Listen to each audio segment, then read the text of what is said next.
দাও খোদা দাও আমায় আবার ওমার দারাজ দিল। দাও খোদা দাও আমায় আবার ওমার দারাজ দিল। দাওয়ালের মতো বীর সেনানি জাগাতে নিখিল। দাও খোদা দাও আমায় আবার ওমার দারাজ দিল। হামজাকে দাও ঘরে ঘরে জীবন দিতে ওয়াকাতরে। হামজাকে দাও ঘরে ঘরে জীবন দিতে ওয়াকাতরে। আবার কাবা ভাঙতে পাঠাওয়া বাবিল। দাও খোদা দাও আমায় আবার ওমার দারাজ দিল। সচ্চা ঈমান দিয়ে পাঠাও শত সাহাবা। তাদের দেখে বিশ্ব আবার বলুক মারহাবা। আবার পাঠাও আবু বকর ফিতনা ফাসাদ আসুক শত। অনরটুট পাহাড় সম দাও সে মনের মিল। দাও খোদা দাও আমায় আবার ওমার দারাজ দিল। দাও খোদা দাও আমায় আবার ওমার দারাজ দিল। সম্মানিত হাজরিন, কাল কিয়ামতের মাঠে আল্লাহ রাব্বুল আলামিন বিচারের বোর্ড বসাবেন। মালিক ইয়াউমিদ্দিন, সবরিনটি প্রভুত্ব ক্ষমতার মালিক থাকবে একমাত্র আল্লাহর হাতে। জোরে বলেন কার হাতে? আর একটু জোরে বলেন কার হাতে? কাল কিয়ামতের মাঠে আল্লাহ রাব্বুল আলামিন সেই ক্ষমতা বলে আমাকে এবং আপনাকে বিচার করে হিসাব নিয়ে যদি জাহান্নামের অর্ডার দেয়, ওই অর্ডার ক্যান্সেল করার মতো ক্ষমতা সম্পন্ন ব্যক্তি আপনাদের এই অত্র অঞ্চলে কি একজন আছে? পুরা বাংলাদেশে কি একজন আছে?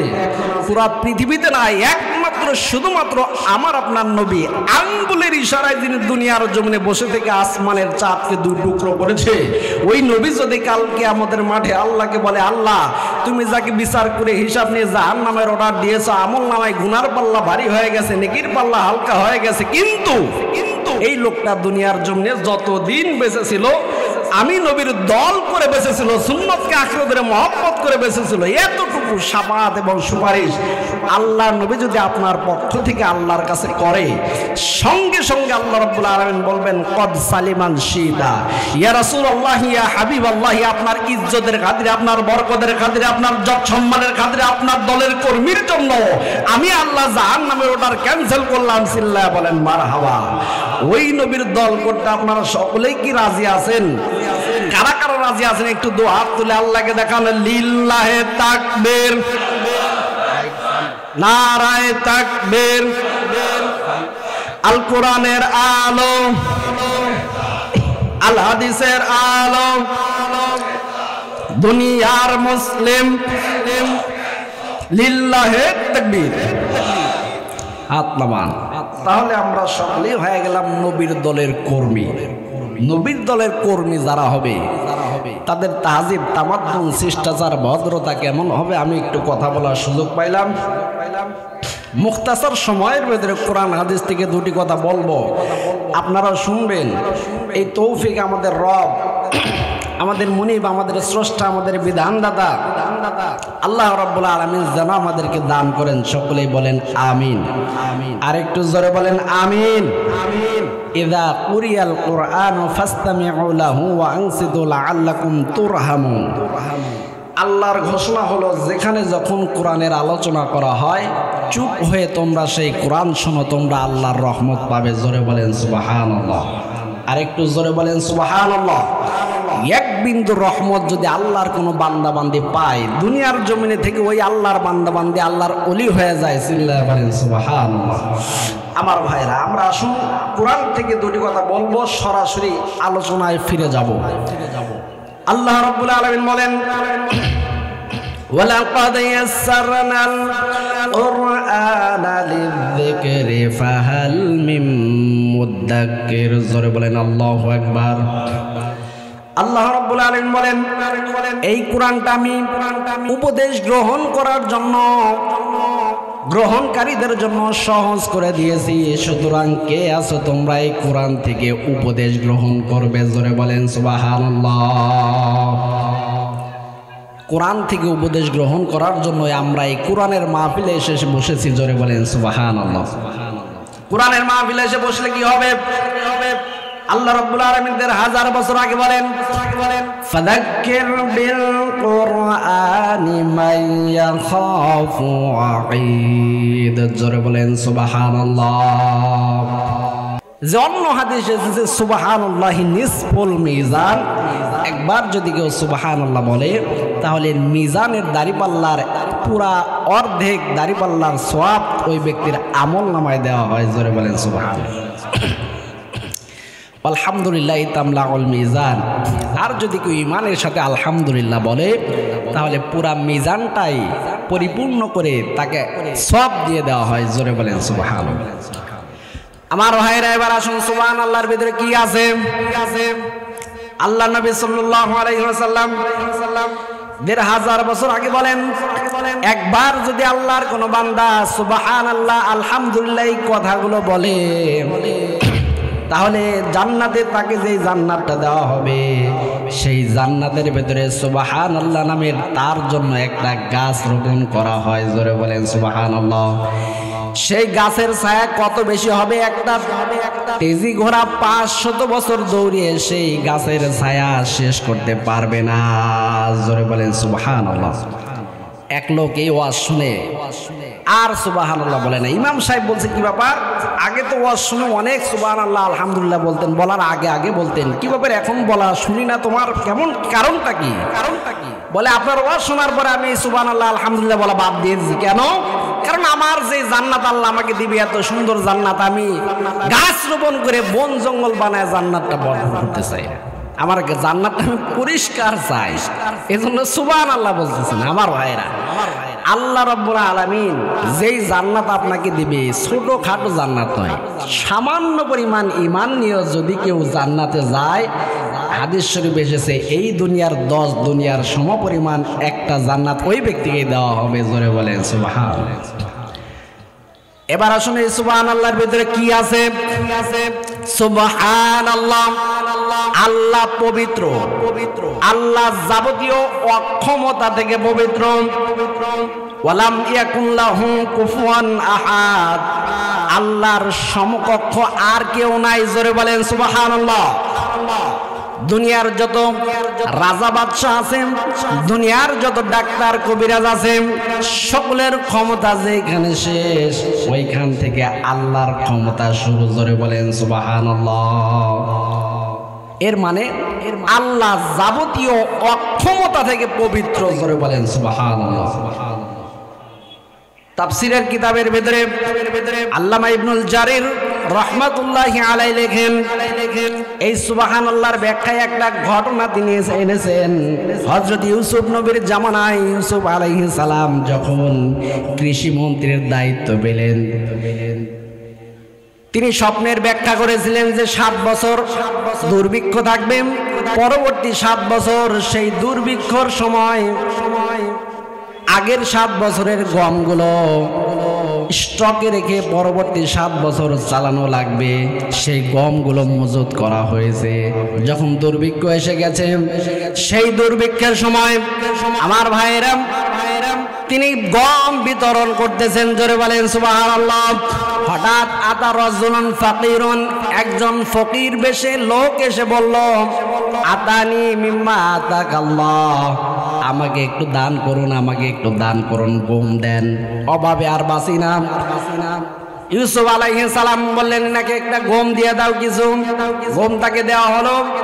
ওই ব্যক্তি ডাক দিয়ে বলল, জিদনি জিদনি, আমাকে আর একটু বাড়ায় দাও, আমাকে আর একটু বাড়ায় দাও। বলে কেন এত বাড়ায় দেব? বলে তুমি যদি জানতে লাও আলিমতা মান আনা, তাহলে তুমি আমাকে আর দয়তানি খুশি মনে সব দিয়ে দিতে। জোরে বলেন সুবহানাল্লাহ। আনাল্লাযী শাহিদতু লাকা মিন বারাতি মিন তুহমাতি যুলাইখা মিন জাওজাতিল আজিজ, আমি হলাম সেই ব্যক্তি দোলনায় থেকে ছোট সেই ব্যক্তি যে জুলেখা তোমাকে যে জিনার অপবাদ দিয়েছিল, সেই জিনার অপবাদ থেকে তোমার পবিত্রতা বর্ণনা করার জন্য দোলনা থেকে আল্লাহ আমাকে কথা বলিয়েছিলেন, সেই ব্যক্তি হলাম আমি। জোরে বলেন সুবহানাল্লাহ।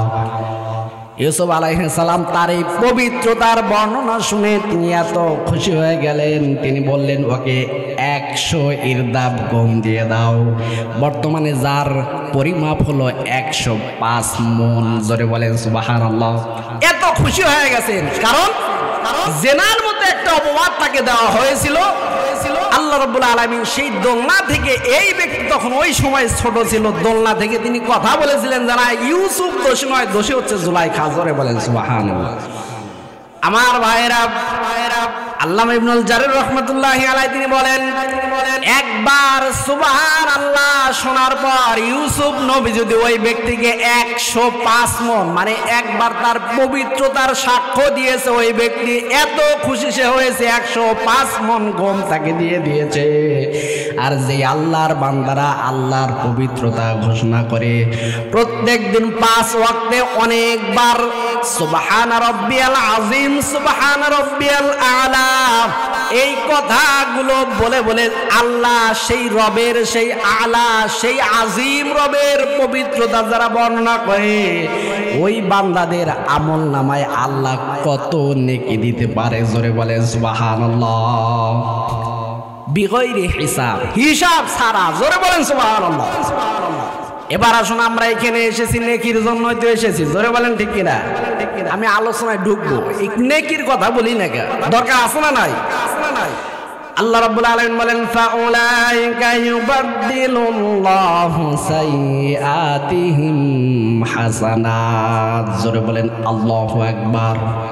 আল্লাহ রাব্বুল আলামিন বলেন, এই মানুষগুলোর জীবনে যত গুনাহ আছে সব গুনাহগুলোকে আমি আল্লাহ নেকি দ্বারা বদলায় দেব। জোরে বলেন সুবহানাল্লাহ। আল্লাহ পারে। জোরে বলেন ঠিক কিনা? আল্লাহ পারে কি পারে না? ১৫০০ বছর আগে বিশ্বনবী বলেন, যেই জায়গায় কুরআনুল কারীমের আলোচনা করা হয় তার চতুর্পার্শ্বে হাজার হাজার রহমতের ফেরেশতা কাতার বন্দী হয়ে দাঁড়া যায়। সবাই আল্লাহ রাব্বুল আলামিনের কাছে বলতে থাকে, আল্লাহ তোমার এই বান্দারা তোমাকে চেনার জন্য, তোমাকে বোঝার জন্য, তোমার দেওয়া কুরআনুল কারীম রিসার্চ করার জন্য কুরআনের ময়দানে এসে বসে গেছে। এইদের জীবনে যত গুনাহ আছে সব গুনাহগুলোকে আল্লাহ মাফ করে দাও, ক্ষমা করে দাও। জোরে বলেন সুবহানাল্লাহ। খেয়াল করে দেখুন এই ফেরেশতা কোন ফেরেশতা? যেই ফেরেশতাদেরকে আল্লাহ রাব্বুল আলামিন যখন বলেছিল, ইন্নী জাইলুন ফিল আরদি খলিফা, জমিনে আমি প্রতিনিধি পাঠাতে চাই, খলিফা পাঠাতে চাই, ফেরেশতারা ওই সময় একটা কথা উত্তর দিয়ে বলেছিলেন, আল্লাহ আপনি খলিফা পাঠাবেন, নাহনু নুসাব্বিহু বিহামদিকা ওয়া নুকদ্দিসু লাকা। আল্লাহ আপনার জিকির আজগারের যদি দরকার হয়, প্রশংসার যদি দরকার হয়, আমরা ফেরেশতারাই অগণিত আছি, আমরাই আপনার জিকির আজগার করে দেব, প্রশংসা করে দেব। জোরে বলেন সুবহানাল্লাহ। ফেরেশতারা এই কথা বলেছিল। ওই সময় আল্লাহ রাব্বুল আলামিন একটা কথা বলেছিল, ইন্নী আ'লামু মা লা তা'লামুন। ফেরেশতারা আমি আল্লাহ যা জানি তোমরা তা জানো না। জোরে বলেন সুবহানাল্লাহ। ফলশ্রুতিতে ফেরেশতারা তোমরা আজকে দেখতে পাচ্ছ, আমাকে না দেখেও, আমার রাসূলকে না দেখেও কোরআনের ময়দানে কোরআনের চাতক পাখিরা কোরআন শোনার জন্য বসে আছে। জোরে বলেন সুবহানাল্লাহ।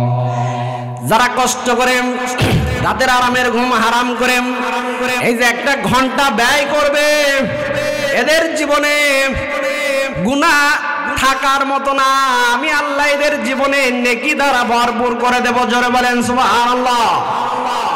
এজন্য আল্লাহ রাব্বুল আলামিন বলেছেন ফাউলাইকা ইউবাদদিলুল্লাহু সাইয়্যাতিহিম হাসানাত, এদের জীবনের সব গুনাহগুলোকে আমি আল্লাহ নেকি দ্বারা বদল করে দেব, বদলায় দেব, পরিবর্তন করে দেব। জোরে বলেন সুবহানাল্লাহ। তবে এর জন্য আল্লাহ রাব্বুল আলামিন কয়েকটা শর্ত দিয়েছেন। শর্ত হলো 1 নম্বর ইল্লা মান তাবা ওয়া আমানা ওয়া আমিলা আমালান সালিহা। 1 নম্বর শর্ত হলো তওবা করতে হবে। 2 নম্বর শর্ত হলো ওয়া আমানা, আল্লাহর প্রতি ঈমান আনতে হবে। 3 নম্বর শর্ত হলো ওয়া আমিলা আমালান সালিহা, নেক কাজ করতে হবে। নেক কাজ করতে হবে, ঈমান আনতে হবে, সৎ কাজ করতে হবে, তওবা করতে হবে। এই তওবা, নেক কাজ আর ঈমান যদি আল্লাহর কোনো বান্দা বান্দিরা এই মাহফিলে বসে সিদ্ধান্ত নিতে পারে, সাথে সাথে আল্লাহ রাব্বুল আলামিন বলেন ফাউলাইকা ইউবাদদিলুল্লাহ, সাথে সাথে আল্লাহ রাব্বুল আলামিন ওই বান্দা বান্দিদের জীবনের আমলনামা থেকে সব গুনাহগুলোকে নেকি দ্বারা বদলায় দেবে। জোরে বলেন সুবহানাল্লাহ। আমার ভাইরা এবার আসুন, 1 নম্বরে তওবা করতে হবে। তওবার মানেটা কি? আমরা জানি তওবা মানে আস্তাগফিরুল্লাহ না, শুধু আস্তাগফিরুল্লাহর নাম তওবা না। কারণ হলো কেউ যদি গুনাহ করে, সুদ ঘুষের কারবার করে, আর প্রত্যেক দিন সকালবেলা যদি মসজিদের কোণে বসে 100 বার আস্তাগফিরুল্লাহ পড়ে, আর সকালবেলা আবার যদি সুদের টাকা কালেকশন করার জন্য ব্যাগ নিয়ে বের হয়, খেয়াল করে বলুন তো ওই ব্যক্তির তওবা কি কবুল হবে? তো প্রত্যেক দিন ও সুদের টাকা কালেকশন করে আর মনে করে যে সুদ করব, খাবো, এটা গুনাহ, নেকি করব, এটা নেকি। গুনাহ নেকি কাটাকাটি, জান্নাতে যাব ফাও। এই চিন্তাধারা মানুষ অনেক আছে। জোরে বলেন ঠিক কিনা?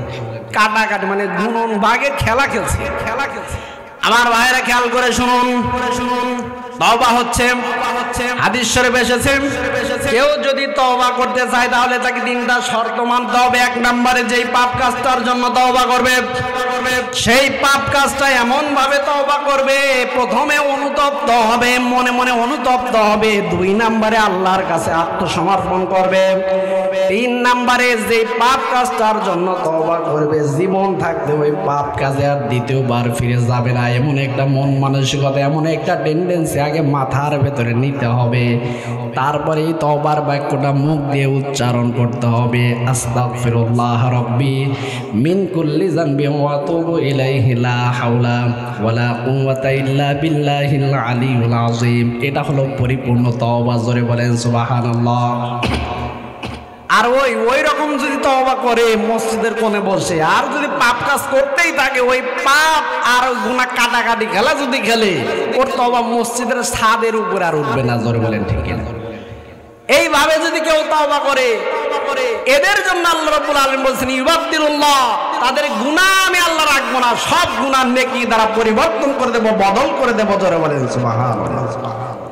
2 নম্বরে ওয়া আমানা, আল্লাহর প্রতি ঈমান আনতে হবে, আল্লাহ একজন আছে এটা বিশ্বাস করতে হবে। 3 নম্বর ওয়া আমিলা আমালান সালিহা, নেক কাজ করতে হবে, ভালো ভালো কাজ করতে হবে। দেখেন আল্লাহর সিরিয়ালটা কেমন। তওবা করতে হবে, তওবা করে অ্যাকাউন্ট খুলতে হবে, আল্লাহর প্রতি ঈমান এনে অ্যাকাউন্টটা মজবুত করতে হবে। এরপরে যত নেক আমল করবে সেই অ্যাকাউন্টে শুধু জমাই হবে। জোরে বলেন সুবহানাল্লাহ।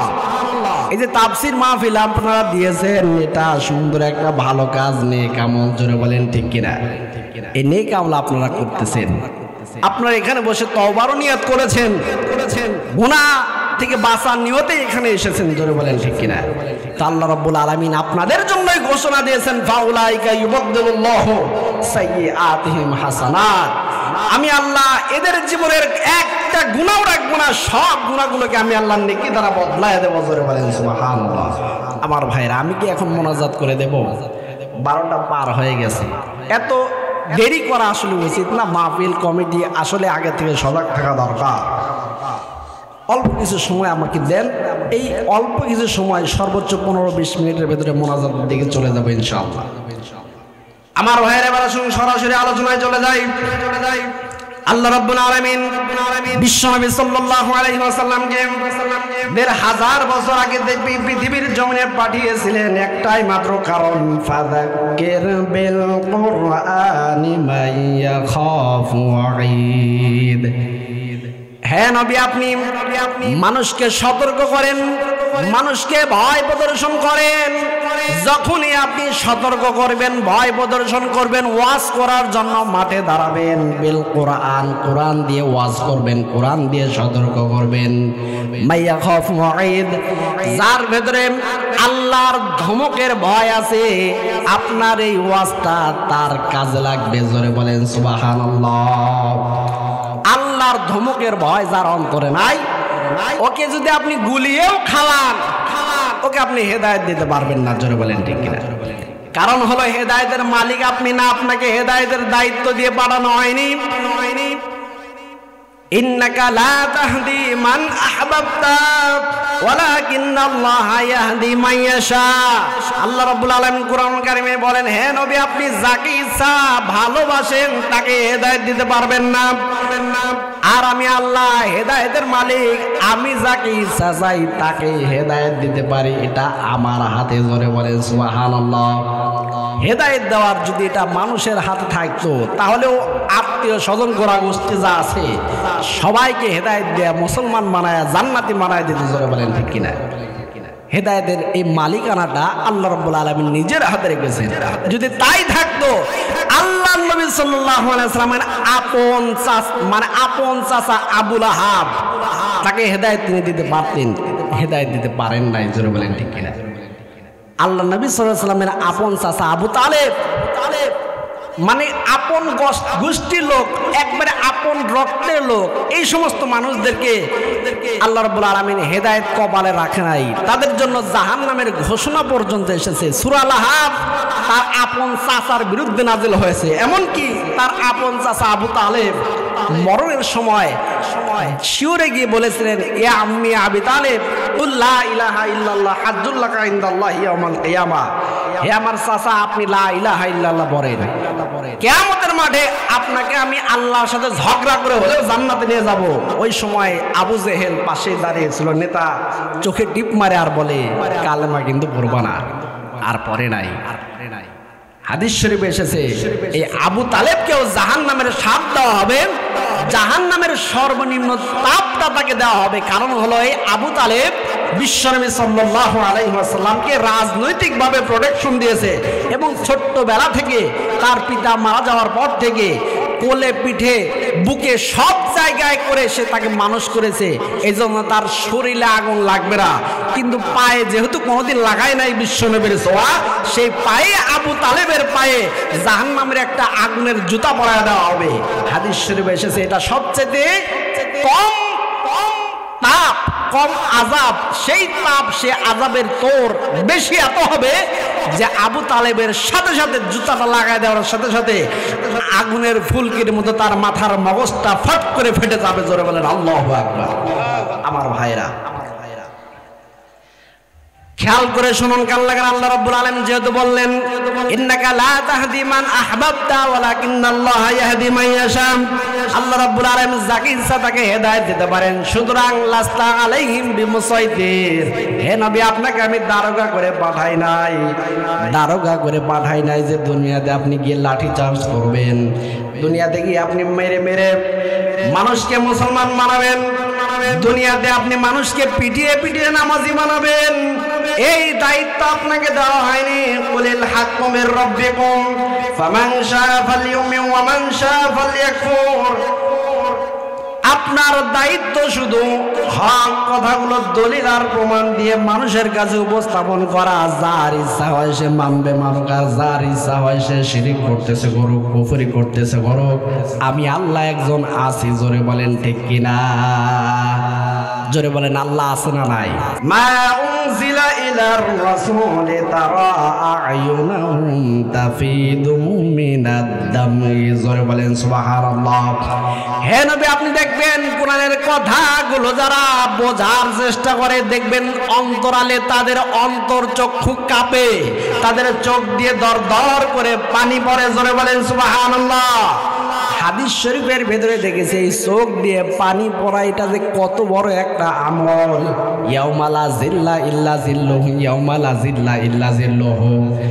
আল্লাহ নবী সাল্লাল্লাহু আলাইহি ওয়াসাল্লাম বলেন কিয়ামতের মাঠে আল্লাহর আরশের ছায়া ছাড়া আর কোনো ছায়া থাকবে না। সেই আরশের ছায়ার নিচে 7 শ্রেণীর ব্যক্তিকে আল্লাহ নিজে আরশের ছায়ার নিচে স্থান দেবে। তার ভেতরে 7 নাম্বার ব্যক্তি হলো এই ব্যক্তি যার চক্ষু দিয়ে আল্লাহর ভয়ে পানি আসে। জোরে বলেন সুবহানাল্লাহ। ওয়ারাজুলুন যাকারাল্লাহু খালিয়ান ফাফাদাত আইনাহু। হাদিসের পরিভাষা এটা যে খালি জায়গায় আছে, কেউ নাই, কিন্তু তার ভেতরে আল্লাহর ভয় আছে। এই আল্লাহর ভয়ের কারণে তার শরীরের রক্ত চক্ষুটা মানে শরীরের পশমগুলো কাঁপে, আর সে আল্লাহর ভয় তার চোখ দিয়ে পানি বের হয়। জোরে বলেন সুবহানাল্লাহ। কারো ভয়ে কাঁদে না, কোন নেতার ভয়ে কাঁদে না, কোন কর্মীর চিন্তায় টেনশনে কাঁদে না, সে কাঁদে আল্লাহর ভয়ে। জোরে বলেন সুবহানাল্লাহ। আমার ভাইরা খেয়াল করে শুনুন, কারণ হলো এই জান্নাতি মানুষগুলো আল্লাহ রাব্বুল আলামিন আগে থেকে জান্নাতি হিসাবে সিলেক্ট করে রেখেছেন। কারা জান্নাতে যাবে আর কারা জাহান্নামে যাবে, কাদের কপালে হেদায়েত আছে আর কাদের কপালে নাই, আল্লাহ রাব্বুল আলামিন আগেই জানেন। জোরে বলেন ঠিক কিনা? তারপরে আল্লাহ নবী সাল্লাল্লাহু আলাইহি ওয়াসাল্লামকে পাঠিয়েছেন, দাওয়াত দেওয়া লাগবে, দাওয়াত জারি রাখা লাগবে। জোরে বলেন সুবহানাল্লাহ। আল্লাহ রাব্বুল আলামিনের ঘোষণা করা হয়ে গেল ওয়া আনজির আশিরাতাকাল আকরাবিন। হে নবী আর গোপনে নয়, এবার প্রকাশ্যে আপনি ইসলামের দাওয়াতটা দেওয়া শুরু করে দেন। বিশ্বনবী সাল্লাল্লাহু আলাইহি ওয়াসাল্লাম ১৫০০ বছর আগে কাফেরদের প্রযুক্তি ইসলামের পক্ষে প্রথম ব্যবহার করলেন। জোরে বলেন সুবহানাল্লাহ। এজন্য আল্লাহ রাব্বুল আলামিন কোরআনুল কারীমের ভেতরেও বলেছেন, ওহে মুসলমানেরা, ওহে ঈমানদারেরা, কাফেররা তোমাদের ধ্বংস করার জন্য, ইসলাম কমানোর জন্য যেই মিডিয়া যেই প্রযুক্তিগুলো ব্যবহার করে, ওহে যারা ঈমানদারেরা তোমরা উল্টিয়ে সেগুলোই তাদের বিরুদ্ধে ব্যবহার করো। জোরে বলেন সুবহানাল্লাহ। কিন্তু আফসোস, আমাদের আশা আকাঙ্ক্ষা এতটুকুই যে আমাদের ছেলেপেলেগুলোকে আমরা মৌলবী বানাবো, হাফেজ বানাবো, মসজিদের ইমাম বানাবো সর্বোচ্চ। সন্তানকে যে ইঞ্জিনিয়ার বানানো লাগবে, ডাক্তার বানানো লাগবে, মাস্টার বানানো লাগবে, এই চিন্তা চেতনা ধ্যান ধারণা আমাদের মুসলমানদের ভিতরে খুব কম। জোরে বলেন ঠিক কিনা? আর এগুলো বাম আর রামের দখলে নিয়ে মুসলমানদের বিরুদ্ধে ইসলাম কোপানোর জায়গায় তারা 180 মাইল বেগে চালাচ্ছে। জোরে বলেন ঠিক কিনা? আল্লাহ রাব্বুল আলামিনের ঘোষণা, স্পষ্ট ঘোষণা, যারা ইসলাম কোপানোর জন্য যেই সমস্ত মিডিয়া প্রযুক্তি ব্যবহার করে, ওহে মুমিনেরা তোমরা উল্টিয়ে ওগুলো তাদের বিরুদ্ধে ব্যবহার করো। জোরে বলেন সুবহানাল্লাহ। ১৫০০ বছর আগে বিশ্বনবী সেটাই করলেন। কাফেরদের প্রযুক্তি ব্যবহার করে ইসলামের দিকে আকর্ষণ করার জন্য সবাইকে ডাকলেন। সবাই যখন এসে গেল, বিশ্বনবী সাল্লাল্লাহু আলাইহি ওয়াসাল্লাম ডাক দিয়ে বললেন, হে আমার সামনে যারা আছে উপস্থিত জনতা, আমি যদি বলি এই পাহাড়ের অপর পার্শ্বে একদল শত্রু আছে যারা তোমাদেরকে আক্রমণ করতে চায়, ধ্বংস করতে চায়, তোমরা কি আমার কথা বিশ্বাস করবে নাকি? এক বাক্যে সামনে যারা ছিল সবাই বলল, তুমি তো হাসির চলেও আমাদেরকে কোনোদিন মিথ্যা কথা বলনি। আমরা তোমাকে আল আমিন, আসাদিক, সত্যবাদী উপাধি দিয়েছি। আমরা তোমাকে আমানতদারি উপাধি দিয়েছি। তুমি কখনো হাসির চলেও মিথ্যা কথা বলনি, সুতরাং তুমি মিথ্যা কথা বলতে পারো না। তুমি যদি বলো অপর পার্শ্বে শত্রু দল আছে, অবশ্যই আমরা বিশ্বাস করব। জোরে বলেন সুবহানাল্লাহ। বিশ্বনবী চিন্তা করলেন এটাই তো সুযোগ। বলল, কুল লা ইলাহা ইল্লাল্লাহ তুফলিহুন, সবাই তোমরা বলো লা ইলাহা ইল্লাল্লাহ, আল্লাহ হচ্ছে এক। জোরে বলেন সুবহানাল্লাহ। সবাই যখন এই ঘোষণা শুনলো আরব উপদ্বীপে ওই সময় তদানীন্তন সময়ে 360টা দেবতা কাবা ঘরের ভেতরেই ছিল। আরো যে কত দেবতা তাদের ছিল, আকাশ পূজা, মাছ পূজা, ঘাস পূজা, পানি পূজা, দেবতার কোনো শেষ নাই। এখন দেখি মোহাম্মদ বিন আব্দুল্লাহ সব দেবতা বাদ দিয়ে এক আল্লাহর কথা বলে। আমরা তো এত দেবতা মানিয়েও আমাদের হচ্ছে না, আর একজন দেবতাকে আমাদেরকে রক্ষা করতে না পারবে নাকি? মোহাম্মদ পাগল হয়ে গেছে, মানে চিন্তা চেতনা এত নিচু পর্যায়ে চলে গেছে, এত ধ্বংস হয়ে গেছে, এত নষ্ট হয়ে গেছে, চিন্তাই করতে পারতেছে না যে আল্লাহ একজন হতে পারে, চিন্তাই আসতে পারতেছে না। অথচ আমার ভাইয়ের আল্লাহ রাব্বুল আলামিনের ঘোষণা যখন বিশ্বনবী দিয়ে দিলেন, তার পরিবারস্থ একজন ব্যক্তি সাথে সাথেই বিরুদ্ধাচরণ করলো, নাম তার আবুল আহাব। সাথে সাথে বলল, ভাতিজা এটা তুমি কি বলো? আমরা এতগুলো দেবতার ইবাদত করি, বন্দিগি করি, উপাসনা করি, এতগুলো দেবতার উপাসনা বন্দিগি করেও আমাদের হয় না, আমরা তাই বাঁচি না, অভাব অনটনে থাকি। মানে এক একজন দেবতাকে এক এক ক্ষমতা দিয়ে রেখেছে, যে এই দেবতা রক্ষা করে, এই দেবতা জ্ঞান বৃদ্ধি করে, এই দেবতা ফসল রক্ষা করে।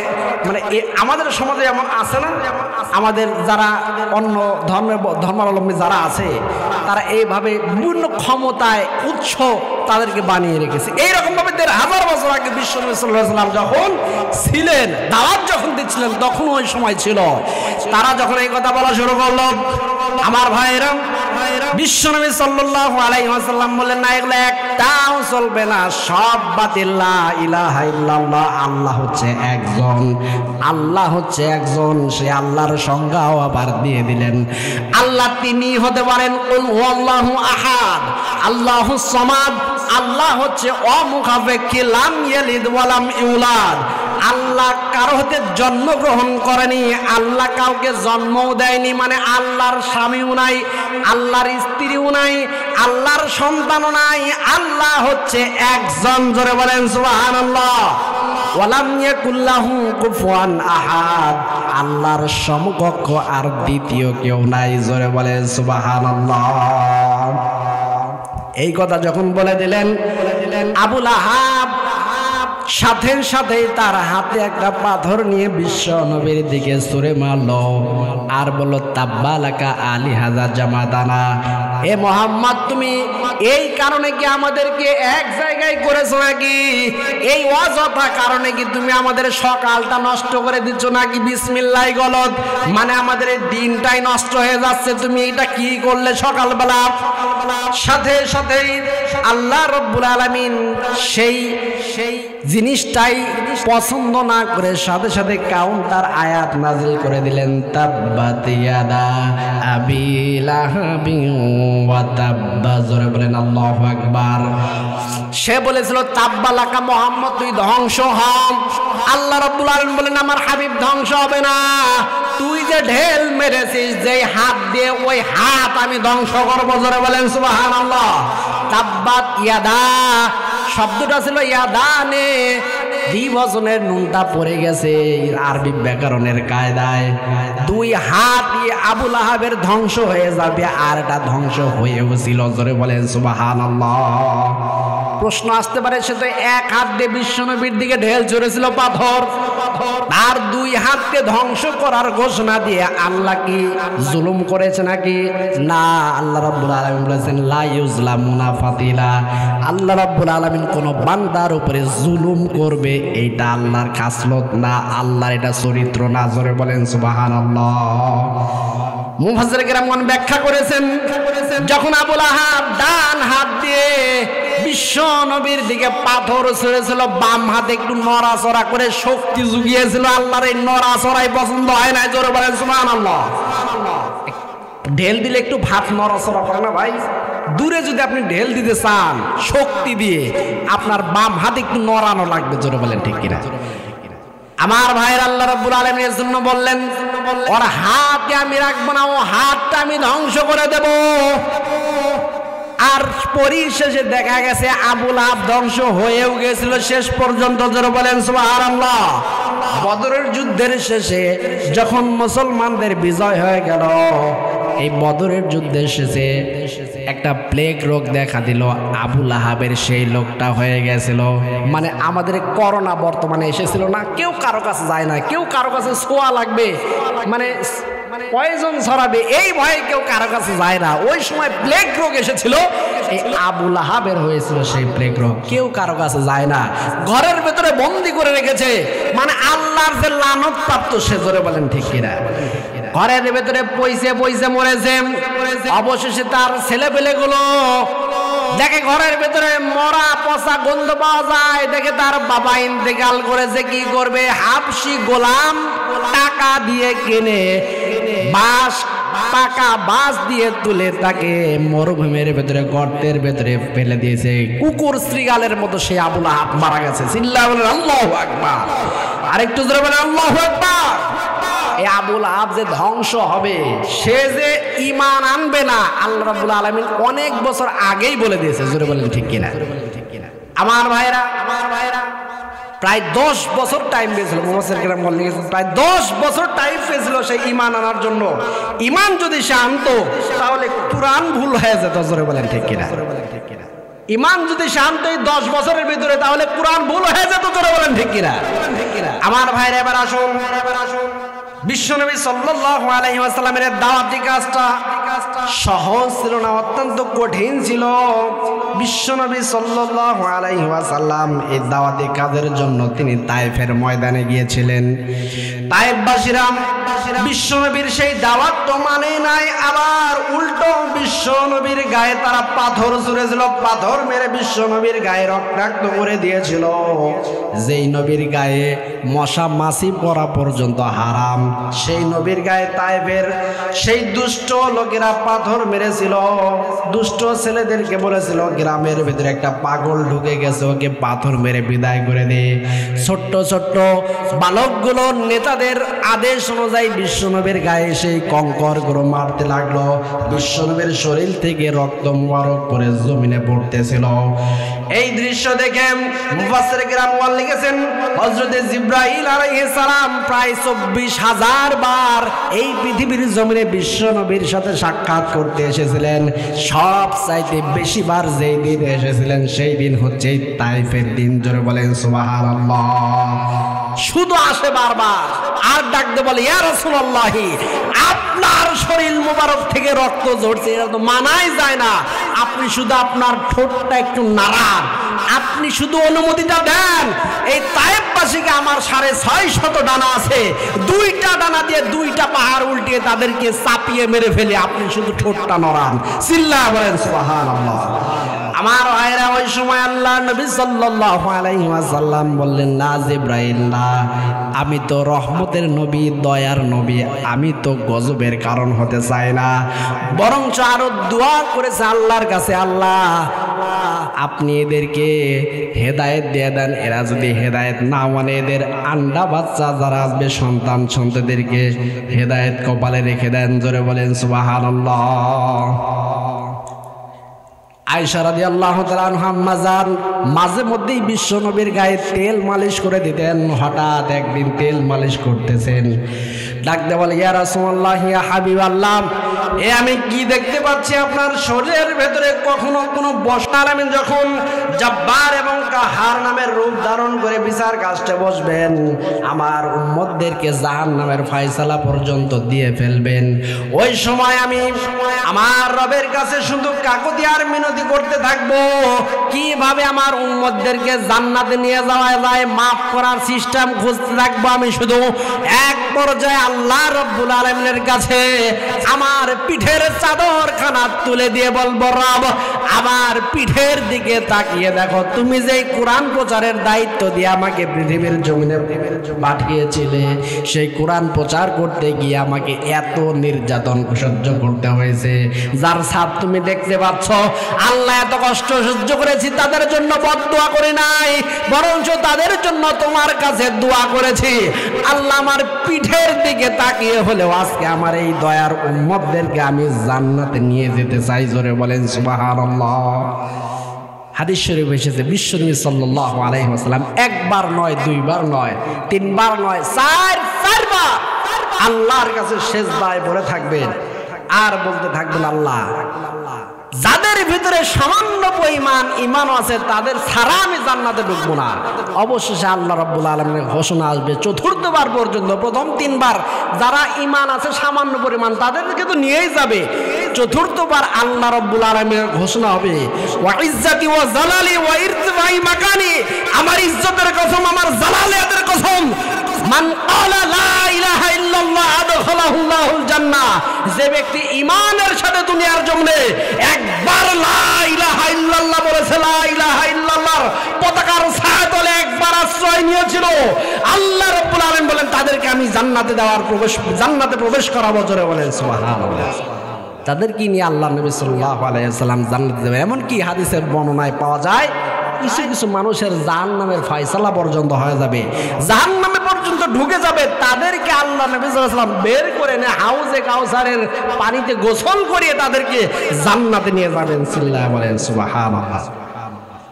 আমার ভাইরা সেই নবী এত দরদের নবী, এত মায়ার নবী, আমাদেরকে এত দরদ করেন, এত মায়া করেন। সেই নবী সাল্লাল্লাহু আলাইহি ওয়াসাল্লাম এই পৃথিবীর জমিনে যখন এসেছিলেন এত কষ্ট সহ্য করেছেন যে তিনি প্রায় 3টা বছর জেলখানায় আবদ্ধ ছিলেন। জোরে বলেন আল্লাহু আকবার। ইসলামের সূচনা লগ্নে সবে মাত্র 53 জন সঙ্গী সাথী সাহাবী ইসলাম কবুল করেছেন। সাথে সাথে আবু জেহেল, আবু লাহাব, উতবা, শাইবা, মুগীরা ওয়ালিদ তারা ষড়যন্ত্র করে কৌশল করে ইসলামের সূচনা লগ্নে ইসলামের এই বাতিটাকে নিভিয়ে দেওয়ার জন্য বিশ্বনবী সহ 53 জন সঙ্গী সাথী সাহাবীদেরকে জেলখানায় আবদ্ধ করলো। শিয়াবি আবু তালেবে, মানে চতুর্দিকে পাহাড়ে ঘেরা একটা অঞ্চল, ওই জায়গায় তাদেরকে আবদ্ধ করে রাখলো। আপনাদেরকে বোঝানোর সহজার্থে আমি বলবো, বর্তমানে যেমন ফিলিস্তিনের গাজা, চতুর্দিকে ইসরায়েল, মাঝখানে একটা গাজার ভূখণ্ড, কাটা তার দিয়ে চতুর্দিকে বেড়া, ওই জায়গায় খাদ্য যাবে আশপাশের দেশ থেকে যেতে দেয় না। জোরে বলেন ঠিক কিনা? পানি যাবে, খাদ্য যাবে, তেল যাবে একটু বাতি জ্বালানোর জন্য, কারেন্টও অফ, পানির লাইনও অফ, পানিও পায় না, খাবারও পায় না গাজার মানুষ, আরো বোম উপহার পায়। জোরে বলেন ঠিক কিনা? আশ্রয় নেওয়ার জন্য একটু হাসপাতালে যাবে, একটু মসজিদে যাবে, হাসপাতাল মসজিদ সুদ্ধা এমন বোম মারে যে 100 জন একবারে বিদায় হয়ে যায়। জোরে বলেন ঠিক কিনা? এত কঠিন, এত কষ্টে গাজার ফিলিস্তিনের মানুষগুলো বসবাস করতেছে, আমরা তো আরামেই আছি। জোরে বলেন ঠিক কিনা? আমার ভাইরা, সঠিক সিদ্ধান্ত যদি না নিতে পারেন, আমাদের জন্য অপেক্ষা করছে এমন একটা গাজা, কারণ আমাদের চতুর্দিকে আছে ভারত। জোরে বলেন ঠিক কিনা? এমন মুসিবতে আসবে আমাদের যদি কপালে যদি মানে সেই দশা থাকে, আমরা যদি আমাদের সিদ্ধান্ত নিতে ভুল করি। হাদিস শরীফের ভিতরে এসেছে গজওয়াতুল হিন্দের কথা এবং ওইদিকে মালহামার কথা, মানে এট এ টাইমে 2টা মহাযুদ্ধ 2 জায়গায় চলবে। একটা চলবে মালহামা, যেটা ওই মধ্যপ্রাচ্য কেন্দ্রিক, আরেকটা হবে গজওয়াতুল হিন্দ, এই এশিয়া মহাদেশ কেন্দ্রিক। এই জায়গায় হিন্দুস্তানের সাথে মুসলমানদের যুদ্ধ হবে, আর ওই জায়গায় ইহুদিদের সাথে মুসলমানদের যুদ্ধ হবে। তবে আল্লাহ নবী সাল্লাল্লাহু আলাইহি ওয়াসাল্লাম বলেছেন, আমি যদি ওই যুগে চাইতাম থাকতাম, বা সাহাবায়ে কিরাম বলছে আমরা যদি ওই যুগে থাকতাম, আমরা ওই গজওয়াতুল হিন্দের সাথে যোগ দিতাম, কারণ ওই যুদ্ধে যারা অংশগ্রহণ করবে বদরের যুদ্ধের সমপরিমাণ সওয়াব তাদেরকে দেওয়া হবে। জিল্লাহ বলেন সুবহানাল্লাহ। আমার ভাইরা খেয়াল করে শুনুন, বিশ্বনবী সাল্লাল্লাহু আলাইহি ওয়াসাল্লাম সহ 53 জন সঙ্গী সাথী সাহাবী সবেমাত্র তারা ঈমান কবুল করেছে। এই 53 জন সঙ্গী সাথীদেরকে আবু জেহেল, উতবা, শাইবা, মুগীরা ওয়ালিদ কারাবন্দী করেছে শিয়াবি আবু তালেবের ভেতরে।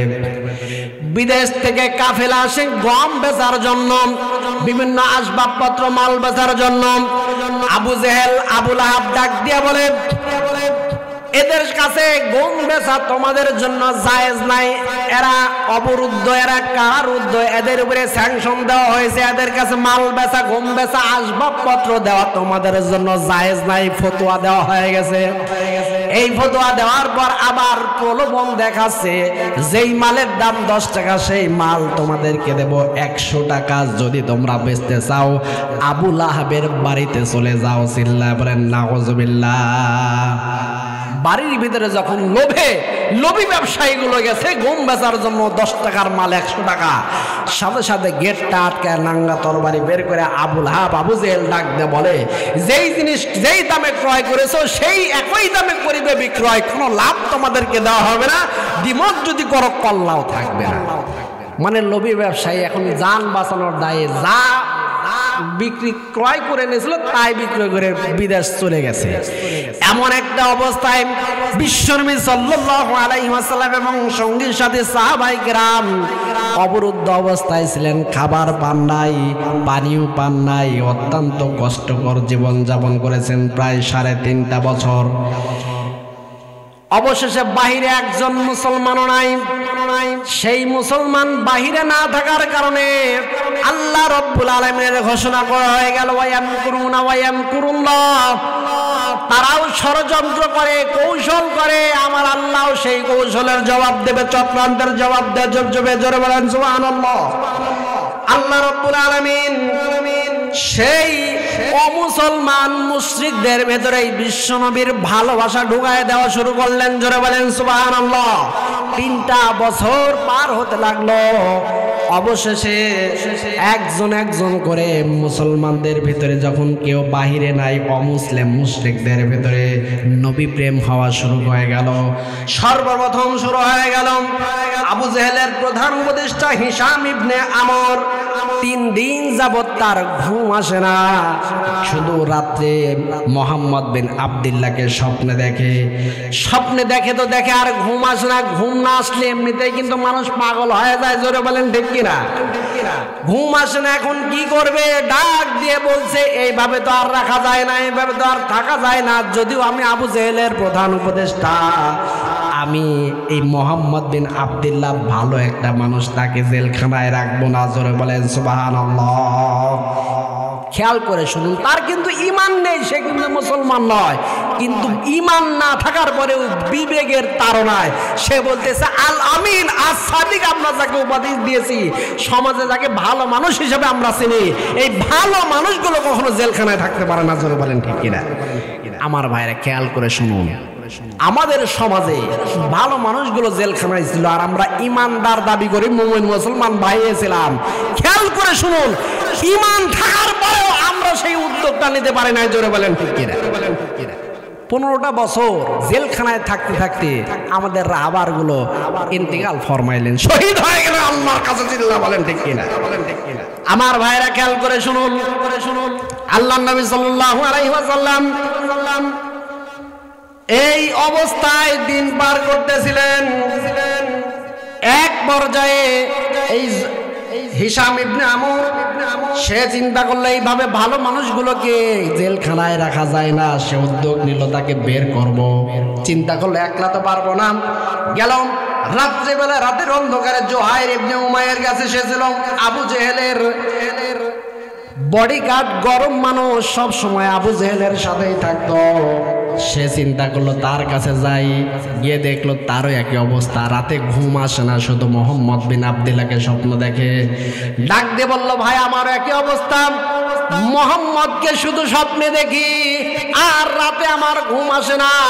আমার বউ ডাক দিয়ে বলেছে, এইভাবে যদি থাকো তো তুমি মারাই যাবে, যাও তুমি মোহাম্মদকে সেইখান থেকে বের করে আনো, দাবি তোলো, মিছিল তোলো, সংবাদ সম্মেলন করো, যেইভাবেই হোক না কেন মোহাম্মদ বিন আব্দুল্লাহকে বের করতে হবে। চিল্লায় বলেন সুবহানাল্লাহ।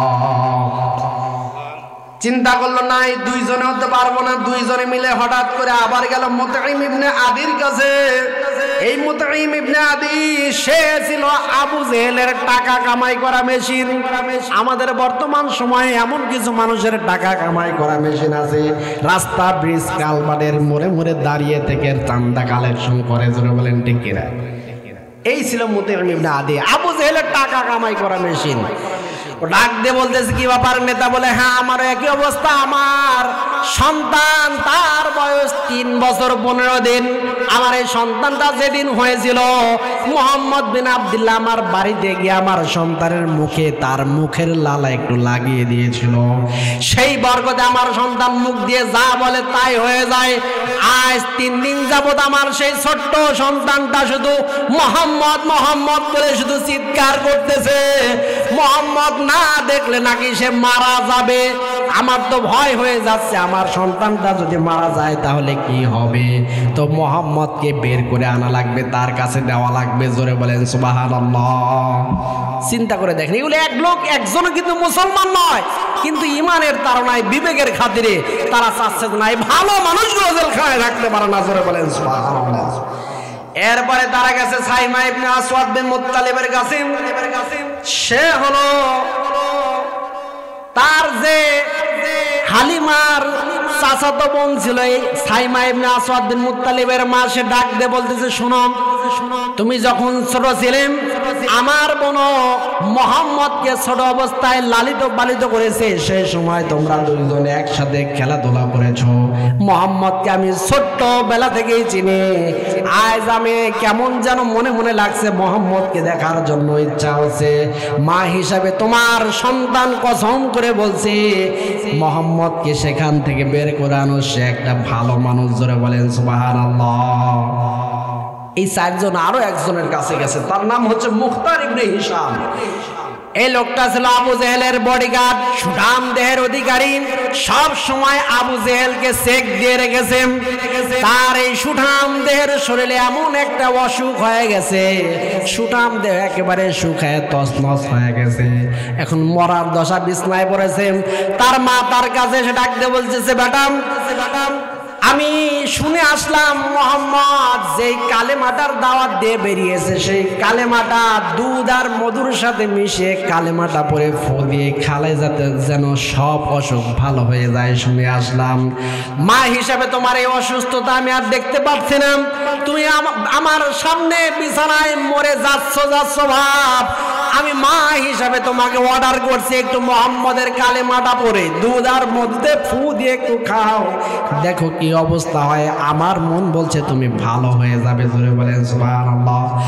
মায়ের কথা রাখতে গিয়ে পরীক্ষা করতে সে কালেমাটা পরে দুধ আর মধুতে মিশিয়ে ফু দিয়ে পান করেছে, সাথে সাথে তার শরীরটা ভালো হয়ে গেছে। জোরে বলেন সুবহানাল্লাহ। এবার ডাক দিয়ে বলতেছে, মা শোনো শোনো, যে মোহাম্মদের কালেমা পরে আমি সুস্থ হয়ে গেলাম এত তাড়াতাড়ি, সেই মোহাম্মদ কখনো জেলখানায় থাকতে পারে না। সেই মোহাম্মদ সত্য নবী। জোরে বলেন সুবহানাল্লাহ। আবু জেহেলের কাছেও তার সঙ্গী সাথীরা জিজ্ঞাসা করেছিল বদরের যুদ্ধে যাওয়ার সময়, যে নেতা কার বিরুদ্ধে যুদ্ধ করতে নিয়ে যাচ্ছে, আমাদের লোকটা কেমন, মোহাম্মদ বিন আব্দুল্লাহ আসলে কেমন। আবু জেহেল ওই সময় বলেছিল, শুনে রাখো আমার সঙ্গে সাথীরা, আসমানের নিচে জমিনের উপরে মোহাম্মদের মতো ভালো মানুষ আর দ্বিতীয়টা নাই। জোরে বলেন সুবহানাল্লাহ। বলে নেতা তাহলে কেন যুদ্ধ করতে যাচ্ছে? কয় ওই তার সাথে যদি আমি যুদ্ধ না করি তাহলে আমার ক্ষমতাটা দেখতেছে না, আমার এই ক্ষমতার চেয়ারটা আর থাকতেছে না, সুতরাং তার সাথে আমার যুদ্ধ করাই লাগবে। জোরে বলেন ঠিক কিনা? আমার ভাইরা খেয়াল করে শুনুন, কান লাগান। এবার এই 4 জনে মিলে একসাথে হাজার নামক পাহাড়ের পাদদেশে উঠে 5 জনে মিলে শপথবদ্ধ হয়ে গেছে, আমরা আবু জেহেলের কাছে যাব আর সেই শিয়াবে আবু তালেবের চাবিখানা নিব। আজকে রাত্রে আমরা মোহাম্মদকে সেইখান থেকে উদ্ধার করব। জোরে বলেন সুবহানাল্লাহ। এবার চিন্তা ভাবনা করতেছে, গরম মানুষ যে বলতেছে আমি আবু জেহেলের সামনে গিয়ে গরম গরম ভাব নেব, আর তোমরাও একটু চেতে উঠবে, আমার কথায় সাই দিবে। যদি না আসে মানে ওইখানে কল্লা উড়ায় দেওয়ার একটা পোষ আমরা নেব। ওই সময় তারা গেছে আবু জেহেলের কাছে ডাক দিয়ে বলতেছেন, তাড়াতাড়ি জেলখানার চাবিটা দাও। মোহাম্মদ বিন আব্দুল্লাহ এবং 53 জন সঙ্গী সাথী এইভাবে তারা জীবন যাপন করতে পারে না, তাড়াতাড়ি তাদেরকে বের করবো, চাবি দাও। 5 জনে একতালে গরম হয়ে গেছে। আবু জেহেল টিকতে না পেরে বলতেছে, ধরো চাবি দিয়ে দিলাম। সাথে সাথে রাত গভীর হয়ে গেছে, দৌড় দিয়া শিহাবে আবু তালিবের ভেতরে গেছে। তারা তালাটা খুলে গিয়ে দেখে বিশ্বনবী 3 বছর একেবারে থাকতে থাকতে একেবারে দুর্বল হয়ে গেছে। জোরে বলেন সুবহানাল্লাহ। ফজরের আজানের সময় সেখান থেকে বের হয়েছে, কিতাবের ভেতরে এসেছে একজন যুবক সকালবেলা, এই খবর আগেই প্রচার হয়ে গেছে যে আজকে মোহাম্মদ মুক্ত হবে, মোহাম্মদ বিন আব্দুল্লাহ শিহাবে আবু তালিব থেকে ছাড়া পাবে। একজন যুবককে সকালবেলা তার মা খেজুর খেতে দিয়েছে পকেটে, ও নিজে না খেয়ে পকেটের ভেতরেই রেখেছে যে আজকে আমার সেই প্রাণের মানুষ মোহাম্মদ বিন আব্দুল্লাহ বের হবে, তাকে নিয়ে আমি এই খেজুর খাড়া দেব প্রথমে। জোরে বলেন সুবহানাল্লাহ। ফজরের টাইমে যখন বের হয়েছে এই ছোট্ট যুবক শিহাবে আবু তালিবের গেটের সামনে গেছে, বিশ্ব নবী তার মুখের সামনে দিকে যখন তাকিয়েছে, যুবকটা হেসে দিয়েছে, ডাক দিয়েছে, কাছে ডাক দিয়ে বলতেছে কি ব্যাপার? বলতেছে তোমার পকেটে কি খেজুর নাকি? বলে হ্যাঁ। কয়টা খেজুর? অল্প খেজুর। এবার ডাক দিয়ে বলতেছে তুমি এই পকেটের ভেতরে একটা একটা করে বের করবে, বিসমিল্লাহ বলে হাত দিবে, আর এই 53 জন সঙ্গী সাথী যারা জেলখানার ভেতরে ছিলাম সবাইকে একটা একটা করে দেবে। জোরে বলেন সুবহানাল্লাহ। কিতাবের ভেতরে এসেছে সেই ছোট্ট যুবক পকেট থেকে একটা একটা করে খেজুর বের করে আর 53 জনকে দেয়, কিন্তু খেজুর ফুরায় না। জোরে বলেন সুবহানাল্লাহ। এবার দেওয়া শেষ, ডাক দিয়ে বলতেছে এখানে গণজমায়েতে যত শত শত মানুষ এসেছে সবাইকে তোমার পকেট থেকে বের করবে, বিসমিল্লাহ বলে একটা একটা করে দেওয়া শুরু করো। চিল্লায় বলেন সুবহানাল্লাহ। চ্যানেলটি সাবস্ক্রাইব করুন, বেল আইকনটি বেজে দিয়ে সাথেই থাকুন।